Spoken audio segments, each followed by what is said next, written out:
할렐루야. 저는 오늘 하늘의 두 이적, 해를 입은 여자와 붉은 용이라는 제목으로 은혜의 말씀을 나누고자 합니다. 이 계시록의 말씀은 성경 66권 중에 제일 마지막 책이 요한계시록인데, 요한계시록은 사도 요한이 약 AD 95년경에 로마 황제 도미티아누스 기독교 박해 때에 군병들에게 붙잡혀서 밤모섬에 유배되었을 때에 주의 날에 성령의 감동으로 예수 그리스도로 말미암아서 종말에 대한 계시를 받고 기록한 종말 계시 예언서입니다. 이 계시록의 내용에는 비밀이 또 가득 차 있어요. 그래서 계시록을 많이 어렵다고 생각을 하십니다. 이 내용 속에는 우리 인류 역사의 종말 또는 우리 예수 그리스도의 강림하심과 그때 일어날 부활 사건과 휴거 사건, 그리고 적그리스도가 등장을 하게 되고, 또 7년 대환란의 사건, 또 예수님이 재림하실 때에 이루어질 심판, 또 아마겟돈 전쟁 등, 그리고 마귀를 무적행이 결박하는 내용들, 또 천년왕국, 그리고 하나님의 백보자 심판, 최후 심판이죠. 그 다음에 새하늘과 새 땅, 새 예루살렘, 영원 천국, 이런 아주 어떤 비밀적인 것으로 가득한 책입니다. 그래서 요한계시록을 제가 말씀을 드리기 전에 먼저 요한계시록의 이 전체 개요를 이렇게 잠시 설명을 드리고 오늘 본문 말씀을 들어가면 좀 이해가 쉽게 되실 것입니다. 요한계시록은 1장부터 22장까지 기록이 되어 있습니다. 그런데 요한계시록은 특히 종말에 되어질 일로서 그 중에서는 심판, 7년 대환란에 일어날 심판에 대한 기록이 굉장히 많이 되어 있죠. 그런데 요한계시록 1장에는 예수 그리스도께서 사도 요한에게 계시를 주셔서 에베소, 서머나, 버가모, 두아디라, 사데, 빌라델피아, 라오디게아 7교회 이 편지를 보내라 하시는 것으로 말씀을 하시고요. 그 다음에 계시록 2장과 3장에는 실제로 그 7교회들에게 이렇게 성령께서 편지하시는 내용으로 교회들에게 말씀을 하시는 내용이 나옵니다. 그런 다음에 교회 시대가 라오디게아 교회 시대로 끝이 나고 4장에 올라가면 교회가 휴거되는 것이 나와요. 이리로 올라오라 하고 사도 요한에게 하시는 말씀을 교회의 휴거 사건으로 보는데, 교회가 휴거가 되게 되고, 그리고 5장에 가서 보면은 하나님, 그러니까 보좌에 앉으신 하나님 오른손에 7봉인 된 책이 있었는데, 그 7봉인 된 책을 바로 일찍 죽임당하신 어린 양이 그 7봉인 된 책을 취하시는 내용이 나옵니다. 물론 그분은 예수님이시죠. 십자가에서 죽임당한 예수님. 그래서 예수님께서 7봉인 된 책을 받아 들으십니다. 그래서 7봉인 이 책은 아담과 하와가 범죄했을 때 마귀에게 영적 전쟁에 져가지고 뺏겨버린 이 세상, 토지, 지구 권리증으로 그렇게 해석을 하고 있습니다. 그래서 예수님께서 이 세상을 취하실, 접수하시려고 그 7봉인 된 책을 5장에 받아들이십니다. 그리고 나서 7봉인을 하나씩 뗄 때마다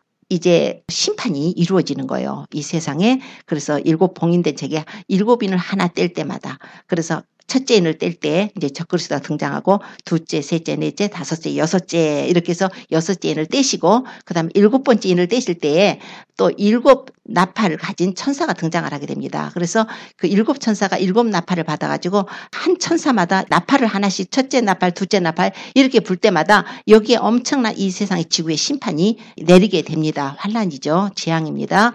이렇게 하고서 7째 나팔이 이렇게 불어질 때에 또 한 번에 7 대접 심판이 나오는 거예요. 그러니까 하나님께서는 7인을 가지고 7번째 인을 떼실 때 이 세상을 탁 끝내셔야 되는데, 마지막 7번째 인을 떼게 되면 그때는 완전히 세상의 종말이 되기 때문에 우리 하나님께서 회개에 이르게 하기 위해서 한 영혼이라도 버리지 않고, 한 영혼이라도 지옥 가지 않고 다 회개하기 위해서 하나님께서 내리시는 그 마지막 심판을 통해서 내리시는 은혜의 시간이라고 보면 될 것 같습니다. 그러고 나서 완전히 이 세상을 완전히 심판을 받게 되는 것이에요. 그 내용이 6장과 8장과 9장과 16장에 이 4장에 걸쳐서 7인의 심판, 7 나팔의 심판, 7 대접의 심판이 이렇게 나옵니다. 그러면 그 나머지는 무엇인가? 바로 그 심판을 사이에 두고 중간에 우리에게 설명을 해주시는 중간 계시예요. 삽입해서 보충해서 우리에게 설명을 해주는, 이런 심판의 때에 이 세상에 어떤 일이 일어날 것인가 하는 걸 보충 설명해주는 그런 계시들이 나와 있습니다. 우선 거기까지 제가 말씀을 드리고요. 오늘 본문 말씀이 12장인데요. 오늘 12장을 보니까 하늘의 큰 이적이 보이니 해를 입은 한 여자가 있는데 그 발 아래는 달이 있고 그 머리에는 12별의 면류관을 썼더라. 이제 이런 내용이 나옵니다. 자, 그러면 이 12장의 내용은 무엇인가?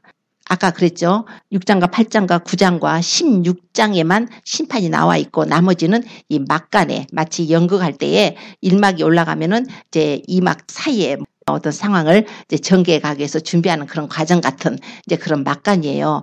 특히 이제 12장에는 전 3년 반이 끝나고 후 3년 반에 들어갈 때 계십니다. 이제 마지막 7 대접 심판이 이 세상에 부어질 때 되는데 그 사이에 후 3년 만에 있어질 일이 지금 오늘 기록이 된 것입니다. 그래서 11장에 가서 보면은 11장 15절에 이미 7번째 천사가 7번째 나팔을 불었어요. 그래서 하늘에 큰 음성이 이렇게 났습니다. 이제 세상 나라가 우리 주와 그 그리스도의 나라가 되어서 이제 그가 세세토록 왕 노릇 하시리로다. 이미 7번째 천사가 나서 7번째 나팔을 불었을 때 세상 접수하시는 선언식이 이제 이미 11장에 나와 있습니다. 그러고 나서 이제 12장에 하늘의 큰 이적에 대한 내용이 이렇게 말씀을 하고 있습니다. 하늘의 큰 이적이 있는데 두 가지가 있어요. 하나는 해를 입은 한 여자가 있는데 그 발 아래는 달이 있고 그 머리에는 12면류관을 썼더라. 이 여자가 아이를 베어서 해산하게 되었는데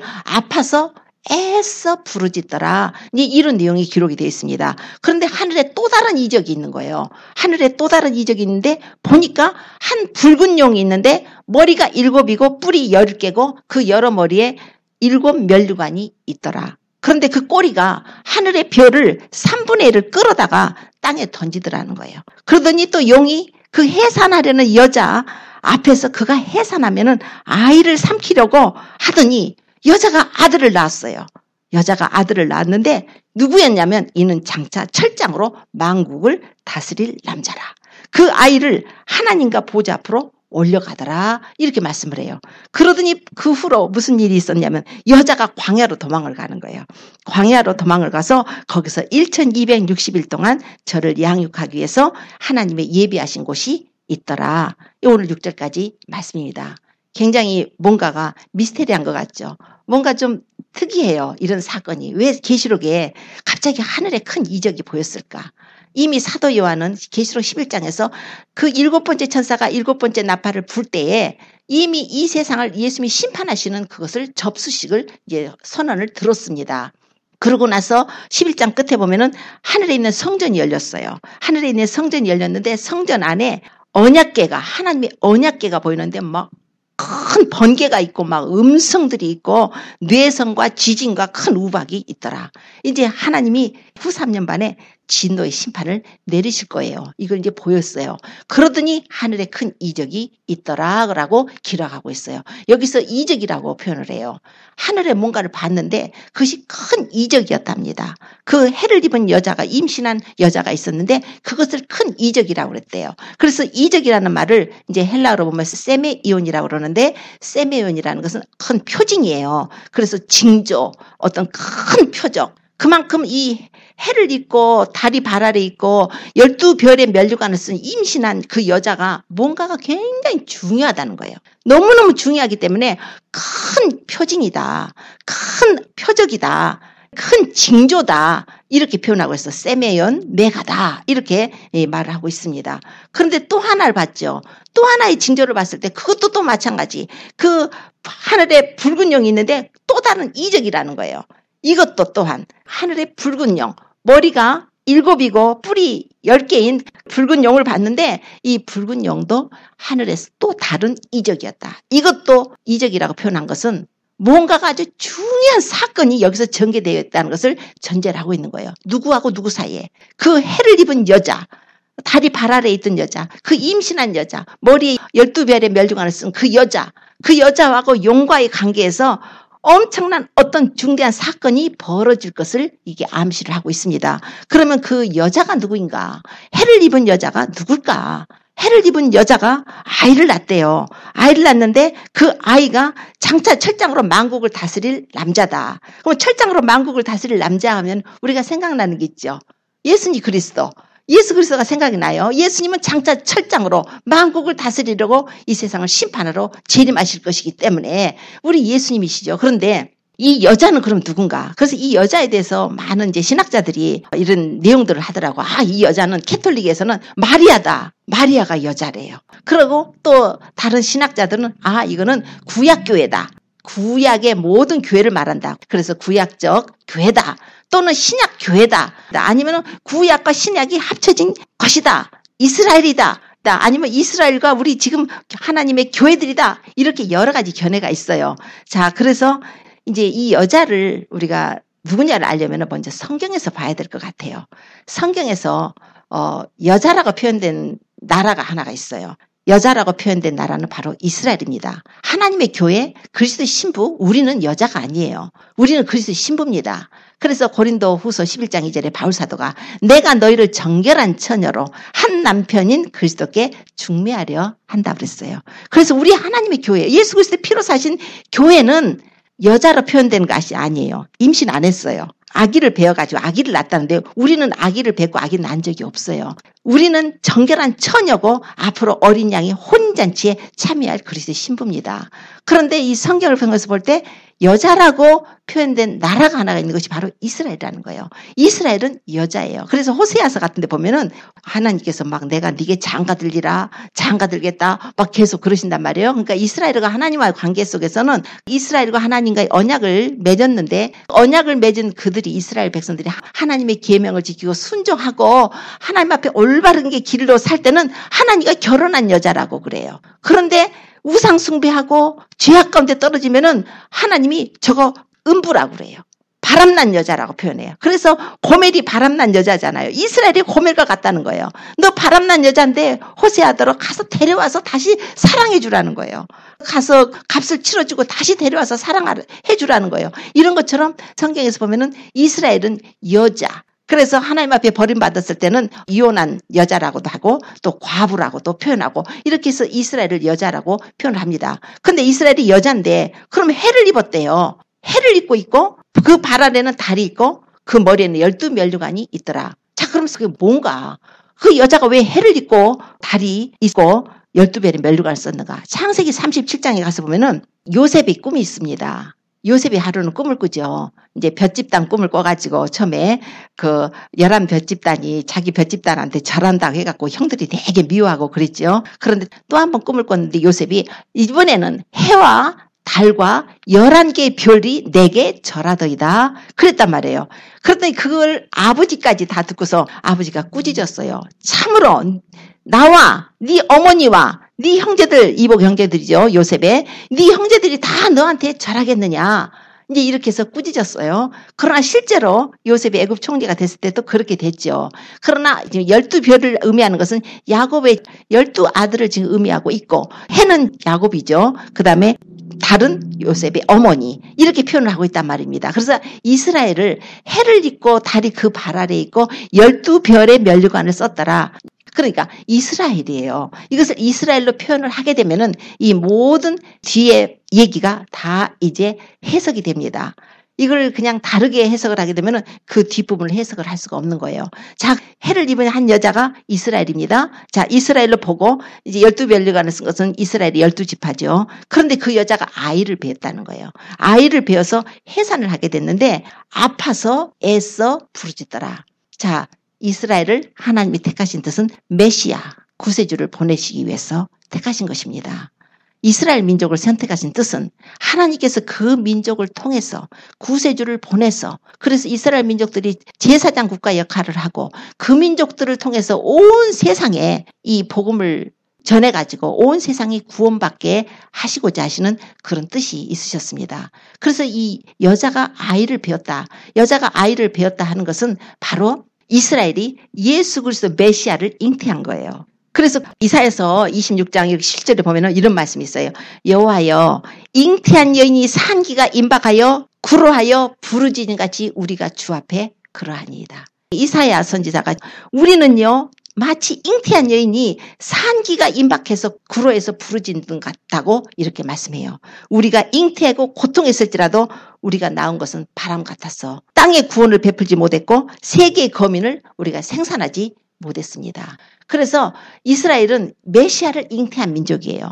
이스라엘은 하나님께서 그 민족을 통해서 메시아를 보내주셔서 모든 세상 거민을 구원하시기 위해서 메시아를 잉태했는데 예수님께서 하신 말씀 그래요. 요한복음 16장 21절에 의미 있는 말씀을 하셔요. 이제 예수님이 십자가에 달려 고난받으시고 떠나신다고 하니까 제자들이 막 근심할 때 예수님이 이 말씀하십니다.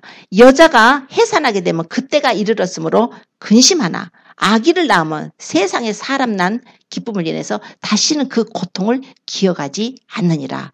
그러면서 지금은 너희가 근심하나 내가 다시 너희를 보리니 너희 마음이 기쁠 것이요 너희 기쁨을 빼앗을 자가 없을 것이다. 물론 예수님께서 지금 십자가에서 고난을 받으시고 예수님께서 이제 부활하실 것이기 때문에 그냥 일반적인 상식으로 여자가 아기를 낳는 것을 비유로다가 말씀을 하신 것으로 들리게 됩니다. 그래서 그렇게 우리가 생각을 해도 여자가 아기 낳을 때는 굉장히 고통스러워서 다시는 아기 안 낳아야지 하다가도 또 나중에 그 아이 그냥 자라는 거 보면 다 잊어버리고 또 아기를 낳는단 말이에요. 세상에 사람 난 기쁨을 인해서 그 고통을 다시 기억하지 않아서 또 자녀를 낳고 또 자녀를 낳아요. 그런 것과 마찬가지로 너희는 지금 내가 떠난다니까 근심하지. 그러나 내가 너희를 다시 보겠다. 너 그때는 너희 마음이 기쁠 것이고 너희 기쁨을 빼앗을 자가 없겠다. 이렇게 말씀하셨는데 실상 예수님께서 또 하시고자 하는 영적 의미는 바로 그동안에 잉태해왔던 여자가 예수 그리스도를 잉태했죠. 메시아가 오시리라 그 민족을 통해서 메시아가 오실 것을 잉태했는데 드디어 그 여자가 해산하게 되는 거예요. 이스라엘이 드디어 그렇게 그동안에 메시아가 오시라는 그 믿음을 가지고 짐승을 잡아서 피를 흘리고 그렇게 해서 메시아가 오셔서 언제 우리를 구원하실라나. 그 메시아 신앙을 가졌던 이스라엘 민족들이 이제 구세주가 오셔서 드디어 여자가 해산하게 됐다는 거예요. 여자가 해산하게 되면은 그때가 이르렀으므로 근심하지만 아이를 낳으면 세상에 사람 난 기쁨을 인해서 다시 그 고통을 기억하지 않는 것처럼 너희가 지금 근심하느냐? 그러나 내가 너희를 다시 보리라. 그때는 너희가 기쁠 것이고 너희 기쁨을 빼앗을 자가 없으리라. 이렇게 의미심장하게 예수님께서 말씀을 하신 거예요. 여자, 이스라엘로 말미암아서 예수 그리스도께서 메시아가 그 민족을 통해서 오셨어요. 자, 그런데 그 여자가 아기를 낳았대요. 5절에 보니까 아이를 낳았는데 그 아이가 장차 철장으로 만국을 다스릴 남자라. 철장으로 만국을 다스린다는 것은 시편에 2편 7절 9절에 이 말씀이 나와 있어요. 예수님께서 메시아로 오실 것을 말씀한 내용인데 너는 내 아들이라 내가 오늘날 너를 낳았도다 하시고 네가 철장으로 저희를 깨뜨리며 질그릇같이 부수리라 하시도다. 예수님이 철장으로 저희를 깨뜨리고 질그릇같이 부셔요.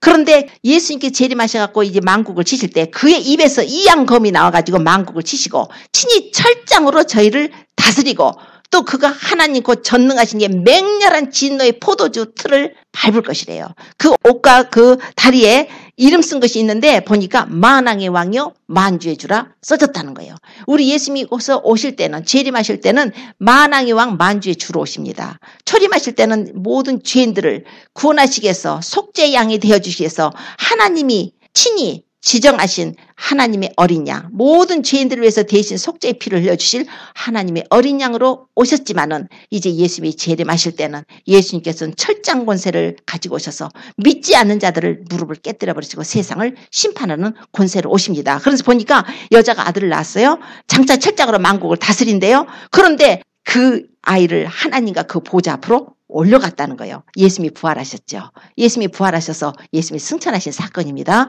자, 그런데 하늘에 그 아까 그 또 다른 이적이 보이는 그 한 붉은 영이 머리가 이제 7이고 뿔이 10인데 7 면류관이 그 머리마다 있었대요. 그런데 그 꼬리를 보니까 그 꼬리가 하늘별 3분의 1을 끌어다가 땅에 던지더라. 그래서 이 하늘에 한 붉은 영은 누구냐면은 9절에 가서 보면은 그 정체가 나와 있어요. 옛뱀, 마귀라고도 하고 사단이라고도 하고 온 천하를 꿰는 자예요. 그러니까 큰 영은 사단입니다. 이 사단이 머리가 7개라는 거예요. 그리고 사단이 뿔이 10개라는 거. 얼마나 큰 권세를 가지고 사단의 권세가 있다는 거죠. 그런데 그 붉은 영이 하고자 하는 것은 그 여자가 아기를 낳으면 그 아기를 삼키려고 했는데 그 아기가 하나님 보좌로 올라가 버린 거예요.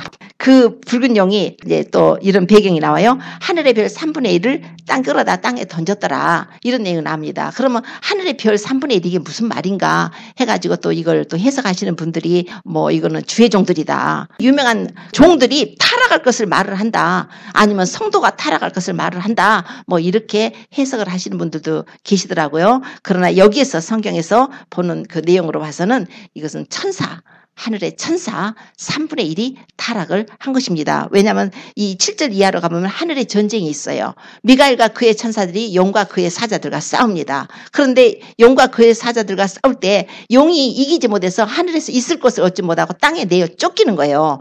용과 그의 사자들이라고 그랬어요. 땅에 내어 쫓겼어요. 그럴 때 하늘에서 또 음성이 나죠. 뭐라고 나오냐면 하늘과 그 가운데 거하는 자들은 즐거워하라. 그러나 땅과 바다는 화했을진저. 이는 마귀가 자기의 때가 얼마 못된 줄 알므로 크게 분내어 내려갔다. 이제 이런 내용이 있는데 이 내용을 가지고 이제 유다서의 1장 6절에 또 가서 보면은 하나님께서 자기 지위를 지키지 아니하고 자기 처소를 떠난 천사들을 큰 날의 심판까지 영원한 결박으로 흑암에 가뒀다는 거예요. 그게 천사들이에요. 지금 그러니까 하늘 천사 3분의 1이 타락을 했다는 거예요. 베드로후서 2장 4절에 보면은 하나님이 범죄한 천사들을 용서치 아니하시고 지옥에 던져서 어두운 구덩이에 두어서 심판날까지 지키겠다고 또 말씀합니다. 그러니까 여기 곳곳에는 사단에 대해서 말을 해요. 이 사단에 대해서 또 말을 하는 것이 에스겔서 28장하고 또 이사야서 14장에 나와요. 그 그룹 천사였던 하나님 앞에 아름답게 지원받아서 얼마나 아름다웠는지 너는 완전한 인이었고 지혜가 충족했고 온전히 아름다웠다고 하나님이 도장까지 찍은 그 정도로 아름다운 그때는 마귀가 아니었죠. 하나님의 그룹 천사였죠. 그러나 그가 이제 하나님을 반역했습니다. 이사야서 이제 14장 12절로 가보면은 너 아침의 아들 계명성이요. 근데 이제 킹제임스 버전에는 루시퍼라는 이름까지 나와요. 사단의 이름까지 루시퍼를 말합니다. 그래서 너 아침의 아들 계명성 루시퍼요. 어찌 그리 하늘에서 떨어졌고 너 열국을 엎은 자요. 어찌 그리 땅에 찍혔는고. 하늘에서 떨어졌다고 말하잖아요. 지금 네가 네 마음에 이르기를 내가 하늘에 올라서 하나님 묵별 위에 나의 보좌를 높이리라. 내가 북극 지폐의 산 위에 자정하리라. 가장 높은 구름에 올라서 지극히 높은 자와 비기리라 하도다. 그러나 네가 음부 구덩이의 맨 밑에 빠칠 것이다. 하늘에서 전쟁이 일어났다는 거예요. 그래서 오늘 12장 7절 이하에 보면은 계시록 12장 7절에 보면은 하늘에 전쟁이 있었다는 걸 말하고 있습니다. 물론 이 하늘에 있는 전쟁, 여기에 나타나는 전쟁은 물론 하늘에 있는 전쟁의 모형이겠죠. 우리가 보이지 않는 그런 곳에서 천상의 세계에서 이미 그런 1차적인 전쟁이 있어서 하늘에서 이 음부로 지옥으로 어두운 구덩이로 흑암으로 마귀와 그 추종한 그 타락한 전사 3분의 1이 이미 떨어졌다고 성경이 기록을 하고 있는 것입니다. 여기 보니까 또 하늘에 전쟁이 있다는 것은 이제 공중권세 잡고 있는 그 마귀가 이제 예수님께서 이 세상에 오실 때 우리가 이제 공중으로 올라가서 어떤 장소에서 하나님의 교회를 데리고 가셔서 우리가 거기서 혼인잔치를 벌어지게 될 것입니다. 그래서 아마 그때 이 공중에 있는 모든 악령들을 다 이 지상으로 쫓아내는 것이 아닌가 또 이렇게 해석하시는 분들도 있더라고요. 자, 그런데 보니까 여자가 아이를 낳는데 마귀가 그 아이를 삼키려고 했다는 거예요. 이스라엘이 이제 아브라함의 후손이죠. 아브라함과 이삭과 야곱의 이제 후손들이죠. 이스라엘 12지파가 애굽 땅으로 갔을 때 거기서부터 큰 민족이 형성돼서 이제 모세를 통해서 가나안으로 들어오게 되죠. 그랬을 때에 벌써 이스라엘 민족을 통해서 메시아가 올 것을 알기 때문에 애굽 땅에서 어떻게 했어요? 애굽 땅에 가 있던 종살이하던 그 이스라엘 민족들을 멸절하려고 남자가 나면은 다 죽이라고 그랬어요. 사내 아이가 나면은 다 하수에 던져버리라 하지 않았습니까? 그러나 하나님의 은혜로 그 민족들이 출애굽을 하게 됐고 가나안에 들어왔죠. 가나안에 들어왔을 때 얼마나 그 마귀가 그들을 타락시켜가지고 아주 그냥 이스라엘 민족들을 멸절하려고 온갖 계획을 다 썼죠. 그리고 뿐만 아니라 예수님이 태어나셨을 때에 헤롯 왕을 통해서 예수님이 태어났다는 그 동방박사들의 그 말을 들은 그 시점부터 계산해서 2살 이하 남자애는 베들레헴과 그 근방에 다 죽였다고 하지 않습니까? 그러니까 엄청나게 많은 살육을 하는 거예요. 왜요? 이 여자가 아기를 낳으면 삼키려고 하는 과정이에요. 이 여자와 용과는 이미 원수지간이에요. 이거는 이제 창세기로 넘어갔을 때 창세기 3장 15절에 이 말씀 나오지 않습니까? 아담과 하와를 타락시킨 그 뱀에게 하나님께서 선전포고를 하실 때 내가 너를 여자와 원수가 되게 하고 너희 후손도 여자의 후손과 원수가 되게 하리니 여자의 후손은 네 머리를 상하게 할 것이고 네 후손은 그의 발꿈치를 상하게 할 것이라. 이미 아담과 하와를 타락시켜서 자기가 모든 세상 권세를 거머쥐었는데 여자의 후손으로 오실 메시아가 오시면은 자기 머리가 상하고 자기가 모든 세상 권세를 다 뺏길 것이기 때문에 그 오는 것을 그렇게 막았던 거예요. 여지껏 막았는데 이제 이스라엘을 통해서 이 민족을 하나님 택하셨구나. 이 민족을 통해서 메시아가 오겠구나 하니까 이스라엘 민족들을 곳곳에서 타락시키고 이스라엘 민족들을 핍박을 하게 됐죠. 그러다가 정작 이제 예수님이 태어날 때쯤 되니까 마귀가 그렇게 해서 헤로당을 시켜서 애들을 다 죽였죠. 그러고 나서 예수님이 이제 공생의 사역을 시작하셨을 때에 예수님이 공생의 사역하실 때 주님을 죽이려고 하지 않았던 게 아니에요. 마귀는 그렇게 주님을 죽이려고 했어요. 예수님을. 그래서 38년 된 병자 안식일에 고쳤다 해갖고 막 죽이려고 애를 쓰지 않나. 나와 아버지는 하나라고 했다고 해서 막 죽이려고 하지 않나. 예수님이 나사로 4일 만에 죽은 자 가운데 살리셨죠. 그런데 막 또 죽이려고 예수님이 하지 않나. 예수님이 또 고향에 가셨을 때 고향 사람들이 예수님을 그 자기 마을에서 몰아내가지고 내쫓아가지고 그 벼랑 끝에 낭떠러지로 예수님을 죽이려고 밀치려고 했지 않았습니까? 그러니까 여러 번 예수님을 죽이려고 시도를 했어요. 그러나 이제 마지막으로는 그 가룟 유다를 통해서 그래서 대제사장들 사내들인 공연 이렇게 다 야합을 해가지고 그것들이 해서 예수님을 결국은 십자가에 못을 박았습니다. 그래갖고 그날 예수님이 십자가에 죽으셨죠. 우리 죄를 위해서 죽으셨지만 사단이 지금 그렇게 지금 역사를 하고 있는 거예요. 그래서 여자가 낳은 아이를 이제 삼켰다. 드디어 여자가 낳은 이스라엘 민족을 통해서 오신 메시아가 이 사람인데 귀신들도 알잖아요. 당신은 하나님의 아들이십니다. 알잖아요. 그러니까 이분이 오셨으니까 큰일 났다. 이 사람이 절대로 살아있으면 안 돼. 그래서 예수님을 십자가에 못 박았어요. 자, 그래서 이제 됐다. 이제 드디어 아들을 죽여서 끝났다 하고서 지금 쾌재를 부리고 있는 마귀였는데 예수님이 3일 만에 부활하셔버린 거예요. 어머나, 예수님이 부활하셨네?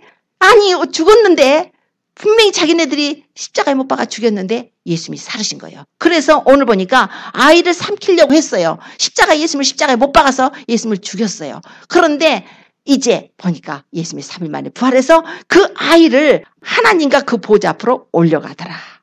이런 기가 막힌 사건이 벌어진 거예요. 그랬더니 마귀가 어떻게 됐어요? 6절에 보니까 그 여자가 광야로 도망갔대요.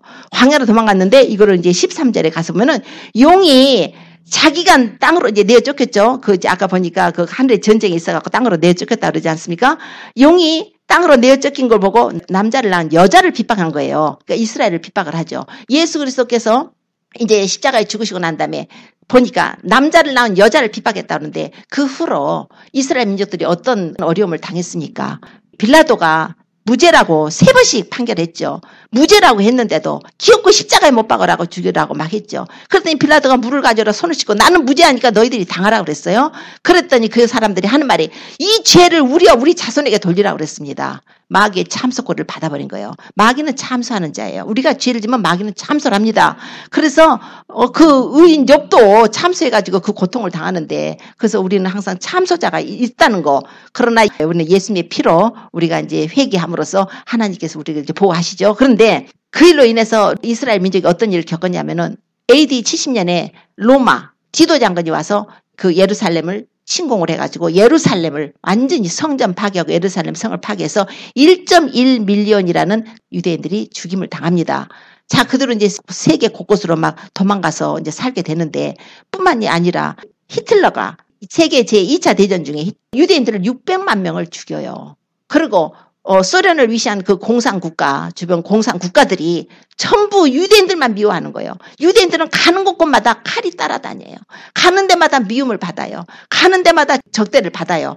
그래가지고 얼마나 그 많은 고통을 받습니까? 그런데 이제 마지막 또 한 번의 그 일이 남아있어요. 언제냐? 바로 이 7년 환란 때에 이제 이 세상에 7년 환란이 있어질 텐데 7년 환란 때에 후 3년 반에 또 한 번의 유대인들을 엄청나게 살려가는 그런 사건이 바로 다니엘서의 9장 27절에 기록을 하고 있어요. 다니엘서 9장 24절로 27절까지는 다니엘에게 하나님께서 종말에 되어질 계시를 하시면서 네 백성과 네 거룩한 성을 위해서 내가 70일을 정했다 해가지고서는 그 당시에 다니엘이 그 바벨론에 포로 갔을 때니까 예루살렘 성을 중건하라고 할 때부터 7일에와 62일에가 지날 것이다. 그러면은 그 후에 이제 예루살렘 성이 중건될 것이고 그리고 중건된 후에 기름 부음 받은 자가 올 것인데 기름 부음 받은 자가 끊어질 것이다. 예수님이 오시는 걸 말씀을 한 겁니다. 그래서 예수 그리스도께서 오셔서 십자가에 죽으실 것까지 말씀을 하셨고 그 후로는 황폐하고 전쟁만 작정됐다고 그랬는데 갑자기 한 일의 사건이 나오는 거예요. 9장 27절에 그가 많은 사람으로 장차 많은 사람으로 더불어 한 일의 동안에 언약을 맺을 것이다. 그때에 한 일의 절반에 그가 언약을 깨버린다는 거예요. 그 제사와 예물을 금지해버린다는 거예요. 그리고 그곳에다가 그 가증한 것, 미운 물건이 날개를 달고 쓴다는 거예요. 그 내용을 가지고 우리 예수님께서 말씀하시기를 선지자 다니엘의 말한 바 멸망에 가증한 것이 거룩한 것에 쓴 것을 보거든 너희 유대에 있는 자들은 산으로 도망가라. 그때에 지붕에 있는 자들은 물건 가지러 집 안에 들어가지 마. 밭에 있는 자는 겉옷 가지러 뒤도 돌이키지 마. 뒤도 돌이키지 말고 도망가라는 거예요. 그때 환란이 있을 건데 아이 뵌 자들, 젖먹이는 자들 화 있을진저. 겨울이나 안식일에 그런 일이 나지 않도록 기도하라고 그랬어요. 그때 그 일이 일어날 거라는 거예요. 자, 그때가 언제냐면 바로 오늘 요한계시록도 말씀을 해요. 이 지금 용이 그 여자가 낳은 아기를 삼키려고 했는데 뜻을 이루지 못했어요. 삼킨 줄 알았는데 자기가 예수님이 십자가에 죽어서 끝난 줄 알았는데 예수님이 부활하심으로 예수님이 하늘로 올라가셔서 하나님 보좌 앞에 앉으셔서 이제 원수로 발등상되기까지 기다리시고 계시고 이제 오히려 사단은 자기께 자기가 넘어가서 예수님을 믿는 자들마다 우리 모든 사람들이 예수의 피뿌림을 받아서 우리가 죄사함을 얻게 되고 성령이 오셔서 우리가 구원을 받게 되는 놀라운 구원 역사가 일어나게 돼버린 거예요. 허허, 이런 기가 막힌 일이 어디냐. 야, 이거 큰일 났다. 나 이거 여자한테 막 분노하는 거예요. 이제 여자한테 분노해가지고 이스라엘한테 분노해가지고 이스라엘한테 여지껏 이렇게 핍박을 하고 이스라엘에게 얼마나 그 악한 일을 했는지 그래서 이스라엘이 이렇게 어려움을 당했다는 것을 오늘 성경에 기록을 하고 있는 것입니다. 그런데 오늘 보니까 여자가 독수리의 두 날개를 받아가지고 광야의 자기 곳으로 날아가서 거기서 뱀의 낯을 피해서 한 떼와 두 떼와 반 떼를 양육받는데요. 양육이에요. 아기를 젖먹이는 걸 양육한다고 하잖아요. 그런 것처럼 그 한 떼와 두 떼 반 떼를 양육하는데 그 여자의 뒤에서 뱀이 그 입으로 물을 토해요. 그러니까 강물이 그냥 막 쏟아져 나오니까 땅이 입을 쫙 벌려가지고 땅이 그 뱀에서 입에서 토한 강물을 다 삼켜버렸다는 거예요.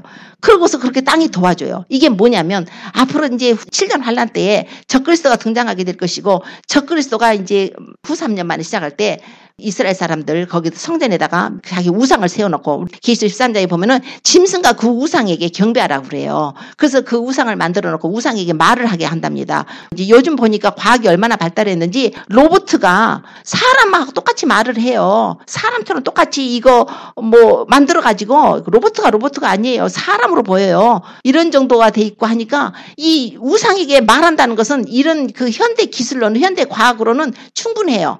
그래서 우상이 말을 하면서 우상에게 절을 시킨다고 그래서 우상 숭배를 시키는 거죠. 이제 그때에 유대인들이 그 우상에게 절을 하지 않으려 할 거 아니에요. 그럴 때에 막 유대인들을 핍박을 하게 될 때 하나님께서 독수리의 두 날개로 그들을 보호하신다는 거예요.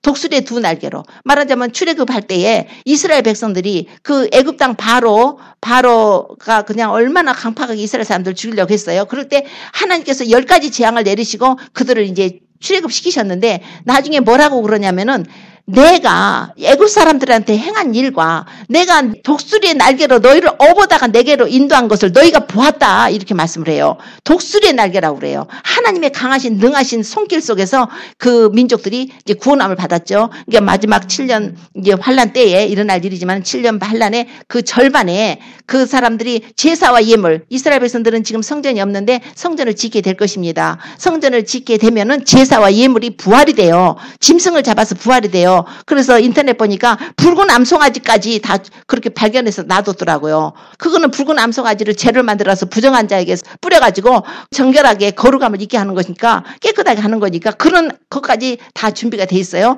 그래서 어느 때든지 이제 이스라엘과 아랍 국가들하고 이제 중동 평화조약이 맺어질 것입니다. 평화조약이 맺어지게 되고 그 다음에 성전을 짓게 되고 그 성전을 짓게 된다는 것은 바로 7년 환란이 시작되는 거예요. 그게 바로 성경의 기점이에요. 우리 요한계시록 11장에 가면은 성전이 나오는데 하나님께서 성전과 그 안에서 제단에서 경배하는 자들 그를 청량하고 성전 바깥에는 그냥 놔둬버려요. 재지 말고 사도 요한에게 재지 말래. 그거는 이방인들에게 줘서 짓밟히게 놔둬버린다는 거예요. 그게 바로 이스라엘이 이제 예루살렘의 성전을 짓게 될 때에 3년 반 동안은 이제 그 사람들이 제사를 드리고 할 것입니다. 하나님 섬기고 그러나 그때는 3년 반 동안 이제 1260일 동안 이런 때는 완전히 이제 그 적그리스도가 그거를 점령해 가지고 거기다가 우상을 세워놓고 사람들 우상 숭배하게 하고 이제 우상 숭배 안 하면은 사드락 메삭 아벤누고 같이 풀무불에 들어가게 되는 그런 극한 환란의 시기가 올 때에 이스라엘 백성들을 하나님이 위해서 하나님이 광야에 예비하신 곳에다가 그들을 보호하신답니다. 그래서 그 보호하는 곳이 어디냐 해가지고 뭐 아합 때 우리 엘리야 시대 보면은 아합이 그냥 이세벨하고 그냥 여호와의 선지자들 다 죽였을 때 오바다라는 사람이 그 굴에다가 여호와의 선지자들 50명씩 이렇게 넣어서 보호했죠. 이제 그래서 그러면 이때도 아마 이 현대판 지금도 이런 일이 벌어질 때에 그러니까 이 세계 제2차 대전 때 신들러 같은 사람은 그 유대인 나치 수용소에 감금된 사람들을 많이 구출시켰답니다. 아니면 이제 그런 사람들이 나타나서 구해줄지 모른다. 아니면은 그 유대인들을 돕는 기독교 단체에서 구원해줄지 모른다. 뭐 이런 내용도 있지만 그 광야의 자기 곳이 가라고 하는 것을 이제 대부분의 이제 분들이 그 요르단 광야에 있는 페트라로 봅니다. 페트라 성이 있는데 그 페트라 성이 하나님께서 마지막 때에 이스라엘 위해서 예비한 그 장소로 이제 보게 됩니다. 그 페트라 성은 아주 굉장히 깎아지른 기암절벽이래요. 그래서 아주 천연 요새래요. 적그리스도의 군대가 만약에 쳐들어와도 그걸 쳐부술 수가 없답니다. 굴을 많이 파놓고 아주 굉장히 좁은 진입로에다가 도저히 군대가 들어갈 수가 없죠. 그런데다가 아까 여자가 도망갈 때 땅이 도와준다고 그러잖아요. 그들이 막 물을 토한다는 것은 군대를 갖다 보낸다는 얘기인데 그 땅에 지진이 일어나가지고 그들이 가까이 하지 못할 것입니다. 아무튼 이런 상태 속에서 이스라엘 백성들이 1260일 동안을 이제 거기서 보호하심을 입게 됩니다. 자, 이런 내용이 나오고 있는데 바로 붉은 용이 붉다는 것은 그때에 얼마나 큰 살육, 전쟁, 또 사람들을 죽일 것인가 하는 그런 색깔이에요. 그래서 7년 환란 때는 이 세상에 환란이요 엄청난 많은 숫자가 이제 죽게 될 것입니다. 그래서 13장에 가서 보면은 바다에서 짐승이 나올 때 그 바다에 짐승 나오는 그 짐승의 머리가 7이고 그 뿔이 10인데 그 7머리라고 하는 것은 그 하나님을 대적하는 국가들이에요. 여지껏 하나님을 대적하는 국가들. 그러니까 옛날로 보면은 뭐 아수르라든가 애굽이라든가 그다음에 바벨론, 메데 바사, 그다음에 헬라, 그다음에 로마 다음에 이제 새롭게 될 로마 판도에서 나올 이제 적그리스도의 국가가 마지막 7번째 머리가 될 것입니다. 그런데 이 머리가 그러면 어디냐 해가지고 사람들이 또 얘기가 많아요. 7머리가 어디냐? 그러면 한쪽에서는 이유일 것이다. 그 서로마, 그러니까 476년에 멸망했는데 지금은 이제 유럽 연합이 돼갖고 거기서 아마 그 적그리스도가 나올 것이다. 그 10개의 뿔이 돼야 되는데 10개 뿔이 아니라 지금 28개 나라가 거기가 가입이 됐기 때문에 그럼 아닐지 모르겠네. 그러다가 이제 저쪽에서 아랍 국가 쪽에서 지금 될 것이다. 아랍 국가에서 그러면 적그리스도가 나오겠네. 그러니까 아랍 국가도 그 아랍 연방에서도 뭐가 나오냐면 그 가입왕 숫자만 해도 22나라가 돼버린 거예요. 10개의 뿔이야 되는데 그러면은 아랍이나 아니면은 그 유럽 연합이나 절반씩 반반씩 나눠서 5개 나라 될 것이다. 뭐 이런 내용도 있습니다. 근데 또 한편으로는 이제 다가올 세계 정부, 이제 이 세상을 통치할 이 온 지구를 10개의 권역으로 나눠가지고 10개로 연방으로 만들어가지고 거기서 세계 정부가 들어서서 적그리스도가 나올 것이 아니냐 이제 이런 내용으로도 이제 말들을 합니다. 아무튼 이런 속에서 우리가 살고 있고 이제 그 적그리스도가 등장을 하게 되면은 가장 우선적인 것 모든 사람들에게 이제 자기를 경배하게 할 것이며 모든 사람에게 짐승의 표를 강요할 것입니다. 물건을 매매하는 표죠. 그래서 계시록의 13장 15절부터 보면은 저가 권세를 받아 그 짐승의 우상에게 생기를 주어 그 짐승의 우상으로 말하게 하고 그 짐승의 우상에게 경배하지 아니하는 자는 몇이든지 다 죽이게 하더라. 저가 모든 자 곧 작은 자나 큰 자나 부자나 빈궁한 자나 자유한 자나 종들로 그 오른손이나 이마에 표를 받게 하고 누구든지 이 표를 가진 자 외에는 매매를 못하게 하니 이 표는 곧 짐승의 이름이나 그 이름의 수라. 지혜가 여기 있으니 총명이 있는 자는 그 짐승의 수를 세어보라. 그 수는 사람의 수니 666이니라. 이렇게 말씀하시고요. 요한계시록 14장 이제 9절에 이 말씀이 있습니다.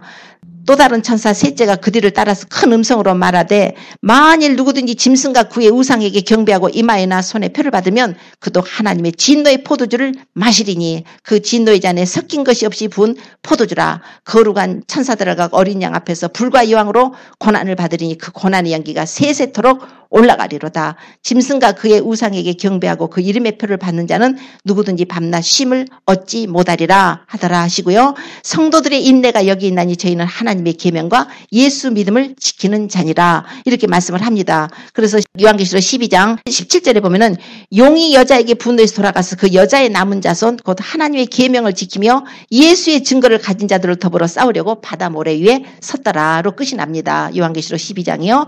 그게 바로 이제 여자의 남은 후손 이스라엘은 그렇게 해서 이제 보호하심을 입게 될 것입니다. 그러나 그때 교회가 휴거되지 못하고 남게 된 자들은 이제 하나님의 그 계명을 지키고 예수의 증거를 가졌기 때문에 이제는 우리는 믿음을 지켜야 될 때가 된다는 거예요. 그때가 될 때 지금부터 우리가 이제 말씀을 분별하고 알아가지고 아 세상 역사가 이렇게 돌아가고 있구나. 하나님이 계시록을 써주실 때는 우리가 앞으로 될 것을 가르쳐 주신 것이에요. 그래서 하나님께서는 그런 일이 있을 때에 너희가 믿음을 지켜서 이제부터 주 안에서 죽는 자들이 복이 있다고 그랬어요. 그때 가서 짐승에게 우상에게 경배하고 그 짐승의 표를 받게 되면 지옥행입니다. 그는 세컨 찬스가 없습니다. 오직 지금 우리가 지금 회개하고 우리는 지금 믿음으로 그런 일이 아직 안 닥쳤을 때 우리가 더 자신을 정결하게 해서 그리스도의 신부가 되어서 주님께서 말씀하시기를 너희는 조심하라 그랬어요. 너희는 스스로 조심하라. 방탕하고 술 취함과 생활의 염려로 너희들이 마음이 둔해져 버리면 그날이 덕과 같이 너희에게 임할 것인데 그날은 온 세상에 임하는 날인데 다만 너희가 깨어있어서 그 환란에 들어가지 않도록 깨어있어 기도하라고 하셨습니다. 이것은 우리의 소망의 메시지죠. 그래서 오늘 계시록의 이 말씀은 정말 우리가 꼭 알아야 되고 이런 내용이 앞으로 있으니까 그냥 흘려듣지 마십시오. 이 내용을 흘려듣지 마세요. 주님은 당신이 하신 말씀 세상은 없어져도 이 세상은 없어질지라도 주님이 하신 말씀은 없어지지 않고 다 이룰 것이라고 하셨습니다. 이런 내용의 말씀을 들을 날이 별로 없습니다. 그걸 기억을 하시고 성경을 읽어보시고 상고하시고 이제 우리를 믿음을 점검하십시오. 더 예수님 사랑하십시오. 이제 주님과의 관계를 맺어야 됩니다. 그래서 형식적으로 종교인 되지 마세요. 예배 와서 1시간 예배 드리고 한 것다고 해서 하나님 마음 오늘 위로했다고 생각하지 마세요. 주님은 진실한 자를 찾으십니다. 진실한 자들은 빼어냄을 입고 이기게 될 것입니다. 하나님께서 우리 마음을 보시기 때문에 주님을 사랑하는 자인가 아닌가 그 마음을 보십니다. 주님을 사랑하는 마음을 가지시기를 바랍니다. 이제 예수님이 십자가에서 우리 위해서 피 흘리고 고난받고 죽으시고 부활하셨으므로 예수님의 피가 우리에게 뿌려진 자는 마땅히 주님을 사랑해야 되는 것입니다. 더 말씀과 기도에 창념하고 더 주님과 교통하고 다른 사람 영혼들을 위해서 기도하고 이제 우리가 세속에 물들지 않도록 내 마음을 정결하게 하고 특히 용서해야 됩니다. 용서하지 못한 사람들 용서하고 그래서 다른 사람들과 화평함과 거룩함을 이루라. 이것이 없이는 아무도 주를 보지 못하리라 하셨습니다. 이제 마지막 때에 우리가 더 이렇게 믿음으로 우리 자신을 단장해서 그리스도의 신부가 되어서 주님이 오실 때 예수께서 나팔소리 날 때 우리 이름 부를 때 우리가 정말 주님 사랑합니다. 할렐루야 아멘 하면서 공중으로 끌림 받아서 올라가서 주님과 함께 어린 양의 혼인잔치에 참여하는 기쁨을 누리시기를 예수님으로 축원합니다. 기도드리겠습니다.